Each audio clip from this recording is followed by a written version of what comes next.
Hi friends, ജെനീസ് ബ്ലോഗിലേക്ക് എല്ലാ കൂട്ടുകാർക്കും സ്വാഗതം. അപ്പോൾ ഇന്നത്തെ നമ്മുടെ റെസിപ്പി ബീഫ് കട്ട്ലേറ്റ് ആണ്. നമ്മൾ ചൂട് ചായയൊക്കെ കുടിക്കുന്ന സമയത്ത് നമുക്ക് തോന്നാറില്ലേ ഒരു കട്ട്ലേറ്റ് കിട്ടിയാൽ നന്നായിരുന്നെന്ന്. അപ്പോൾ നമുക്ക് ഇതെങ്ങനെയാണ് ഉണ്ടാക്കുന്നതെന്ന് നോക്കാം. അപ്പോൾ അതിനു മുമ്പ് നിങ്ങൾ ആദ്യമായിട്ടാണ് എൻ്റെ ചാനൽ കാണുന്നതെങ്കിൽ സബ്സ്ക്രൈബ് ചെയ്യണം. കൂടെ വരുന്ന ബെല്ലൈക്കൺ ഒന്ന് എനേബിൾ ചെയ്യാൻ മറക്കില്ല, ഓൾ എന്ന ഓപ്ഷനും. വീഡിയോ ഇഷ്ടപ്പെടുവാണെങ്കിൽ ലൈക്ക് ചെയ്യാനും ഷെയർ ചെയ്യാനും മറക്കില്ല. അപ്പോൾ നമുക്ക് വീഡിയോയിലേക്ക് പോകാം. കട്ട്ലേറ്റ് ഉണ്ടാക്കാൻ വേണ്ടി ഞാൻ 1/2 കിലോളം ബീഫ് എടുത്തിട്ടുണ്ട്. ഇത് ഓൾറെഡി ഞാൻ വേവിച്ച് വെച്ചിരിക്കുന്നതാണ്, വീഡിയോയുടെ ലെന്ത് കൂടി പോകുന്നത് കൊണ്ട്. അപ്പോൾ ഇതിലെന്തൊക്കെ ചേർത്താണ് ഞാൻ വേവിച്ച് വെച്ചിരിക്കുന്നതെന്ന് പറഞ്ഞു തരാം. 1 ടേബിൾ സ്പൂൺ സാദാ മുളക് പൊടി, 1 table spoon instant meat masala, 1/4 teaspoon മഞ്ഞൾപ്പൊടി, 1/2 ടീസ്പൂൺ കുരുമുളക് പൊടി, 2 പച്ചമുളക്, 1 ടീസ്പൂണോളം ജിഞ്ചർ ഗാർലിക് പേസ്റ്റ്, കറിവേപ്പില ചേർത്താണ് ഞാനിത് വേവിച്ച് വെച്ചിരിക്കുന്നത്. അപ്പോൾ ഇതിനി നമ്മൾ മിക്സിക്കകത്തിട്ടൊന്ന് ക്രഷ് ചെയ്തെടുക്കുകയാണ് വേണ്ടത്. പിന്നെ ഇതിൽ ചേർക്കാൻ വേണ്ടി ചെറുതായതുകൊണ്ട് ഒരു 5 ഉരുളക്കിഴങ്ങ് ഞാൻ വേവിച്ച് വെച്ചിട്ടുണ്ട്. പിന്നെ ഞാൻ എടുത്തിരിക്കുന്ന 3 പച്ചമുളക് ചെറുതായി അരിഞ്ഞത് എടുത്തിട്ടുണ്ട്, ഒരു 3 സവാള അരിഞ്ഞതുണ്ട്, കറിവേപ്പിലയുണ്ട്. ഇത് നമുക്കൊന്ന് വഴറ്റിയെടുക്കണം. പിന്നെ നമ്മൾ ഇതിനകത്ത് ചേർക്കാൻ വേണ്ടി ഗരം മസാലയും കുരുമുളക് പൊടിയും എടുത്തിട്ടുണ്ട്. ഇതിൽ ചേർക്കുമ്പോൾ ഞാൻ അളവ് പറയാം. പിന്നെ എടുത്തിരിക്കുന്നത് ബ്രെഡ് ക്രംസ് ആണ് എടുത്തിരിക്കുന്നത്. പിന്നെ 2 മുട്ട എടുത്തിട്ടുണ്ട്. ഒരെണ്ണം നമുക്ക് എടുത്ത് നോക്കാം, ആവശ്യമെങ്കിൽ ഒന്നുകൂടെ ചേർക്കാൻ. അതുകൊണ്ട് 2 മുട്ട ഞാൻ എടുത്ത് വെച്ചിട്ടുണ്ട്. പിന്നെ ഞാൻ എടുത്തിരിക്കുന്നത് സവാള അരിഞ്ഞതും ക്യാരറ്റും ഒരു പച്ചമുളകിൻ്റെ പകുതി അരിഞ്ഞതുമാണ്. ഇത് നമുക്ക് ചള്ളാസ് ഉണ്ടാക്കാൻ വേണ്ടിയാണ്. ആദ്യമേ തന്നെ നമുക്കിതിനകത്തിൽ കുറേ ഉപ്പ് നീരൊഴിച്ച് നമുക്കിതൊന്ന് പുരട്ടി വെക്കാം.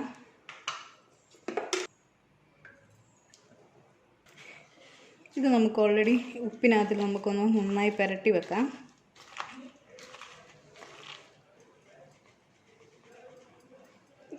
ഇത് നമുക്ക് കുറച്ച് നേരത്തേക്ക് മാറ്റി വെക്കാം. ഇനി നമുക്ക് ഈ സവാളയും പച്ചമുളകും ഒക്കെ ഒന്ന് വഴറ്റിയെടുക്കാം. അതിനുവേണ്ടി ഒരു പാൻ വെച്ചിട്ട് നമുക്കതിലേക്ക് വെളിച്ചെണ്ണ ഒഴിച്ചു കൊടുക്കാം. ഇതിലേക്ക് നമുക്ക് സവാളയും പച്ചമുളകും കറിവേപ്പിലയും ചേർത്ത് വഴറ്റിയെടുക്കാം.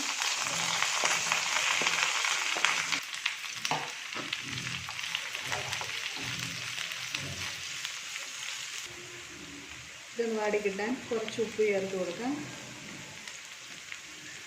ബീഫ് വേവിച്ചപ്പോൾ ഓൾറെഡി ഉപ്പിട്ടാണ് ഞാൻ വേവിച്ച് വെച്ചിരിക്കുന്നത്. ഇപ്പോൾ സവാള ഒന്ന് വാടി വന്നിട്ടുണ്ട്. നമുക്ക് തീ ഇനി ഓഫ് ചെയ്യാം. ഇത് നന്നായി ഫ്രൈ ഒന്നും ആകേണ്ട കാര്യമില്ല.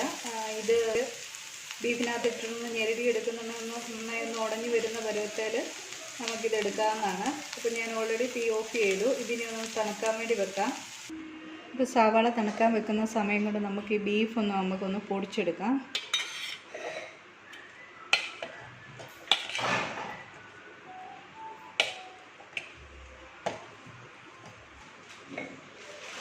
അപ്പോൾ ഇതൊരു പാത്രത്തിലേക്ക് ഇട്ട് കൊടുക്കാം.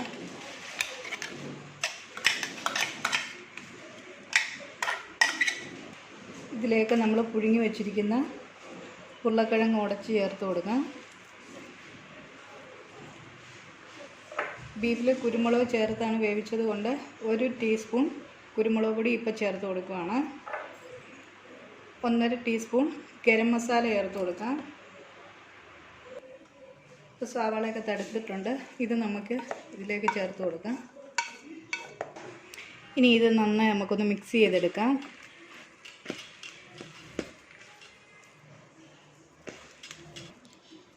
ഇത് മിക്സാക്കി എടുത്തിട്ടുണ്ട്. നമുക്ക് നോക്കാം ഉപ്പും എരിവുമൊക്കെ കറക്റ്റാണോ നോക്കണം. എരിവൊക്കെ കുറവാണെങ്കിൽ പച്ചമുളകോ അല്ലെങ്കിൽ കുരുമുളക് പൊടിയോ നമുക്ക് ചേർത്ത് കൊടുക്കാം ഈ സമയത്ത്. ഇപ്പോൾ ഇതിൽ ഉപ്പൊക്കെ കറക്റ്റാണ്, എരിവൊക്കെ കറക്റ്റാണ്.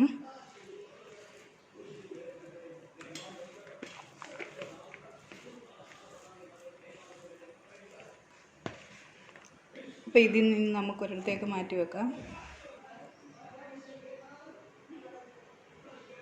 ഇനി മുട്ട പൊട്ടിച്ചൊന്ന് ബീറ്റ് ചെയ്ത് വെക്കാം. എടുത്ത് വെച്ചിരുന്ന 2 മുട്ടയും ഞാൻ ഇതിനകത്തിൽ പൊട്ടിച്ചൊഴിച്ചിട്ടുണ്ട്. ഇനി കട്ട്ലേറ്റ് നമുക്ക് സെറ്റ് ചെയ്തെടുക്കാം. ആദ്യം ഉരുളയാക്കുക, അതിനുശേഷം കൈവെള്ളയിൽ വെച്ച് നമുക്ക് കട്ട്ലേറ്റിൻ്റെ ഒരു ഷേപ്പ് ഉണ്ടല്ലോ, ആ രീതിയിൽ നമുക്ക് പരത്തിയെടുക്കാം. ഞാനിങ്ങനെ ചെയ്തെടുത്തിട്ടുണ്ട്. മുട്ടയ്ക്കകത്തൊന്ന് മുക്കിയെടുക്കാം.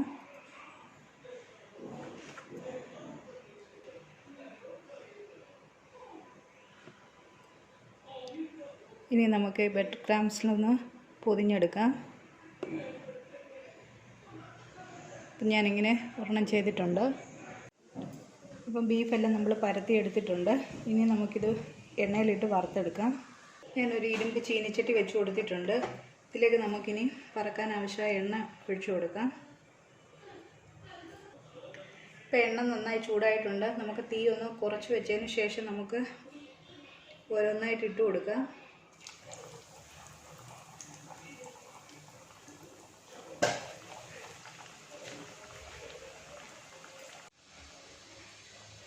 ഇതിപ്പോൾ ഒരു സൈഡ് മൂത്തിട്ടുണ്ട്. നമുക്ക് ഒന്ന് മറിച്ചിട്ട് കൊടുക്കാം.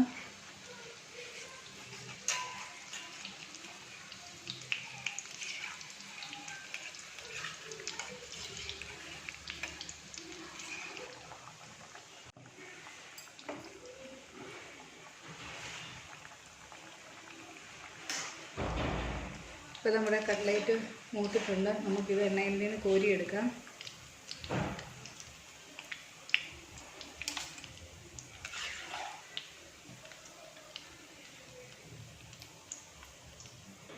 ഇതേപോലെ ബാക്കി ഇരിക്കുന്ന കട്ട്ലേറ്റ് കൂടെ നമുക്ക് ഇട്ട് കൊടുക്കാം.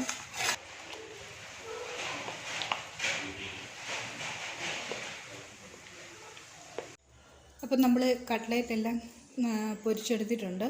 അപ്പം നമ്മൾ ആദ്യമേ ചെയ്ത് വെച്ച ചള്ളാസ് നമുക്ക് ഇനിയും ചെയ്തെടുക്കാം. ഉപ്പ് പുരട്ടി വെച്ചിരിക്കുന്ന സവാളയും ക്യാരറ്റ് നന്നായിട്ട് നമുക്കൊന്ന് പിഴിഞ്ഞെടുക്കാം. ഇനി ഇതിലേക്ക് നമുക്ക് 1 ടീസ്പൂൺ വിനാഗിരി ഒഴിച്ചു കൊടുക്കാം. 1 ടീസ്പൂൺ വെളിച്ചെണ്ണയോടെ ചേർത്ത് കൊടുക്കാം. ഇനി നന്നായിട്ടൊന്ന് മിക്സ് ചെയ്യാം.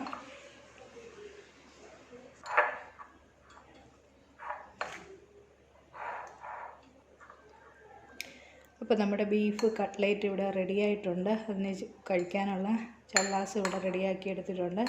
ചള്ളാസ് ഇല്ലെങ്കിൽ നമുക്ക് ടൊമാറ്റോ കെച്ചപ്പിൻ്റെ കൂടെയൊക്കെ നമുക്കിത് കഴിക്കാവുന്നതാണ്. അപ്പോൾ എല്ലാവരും ഇത് ട്രൈ ചെയ്ത് നോക്കണം.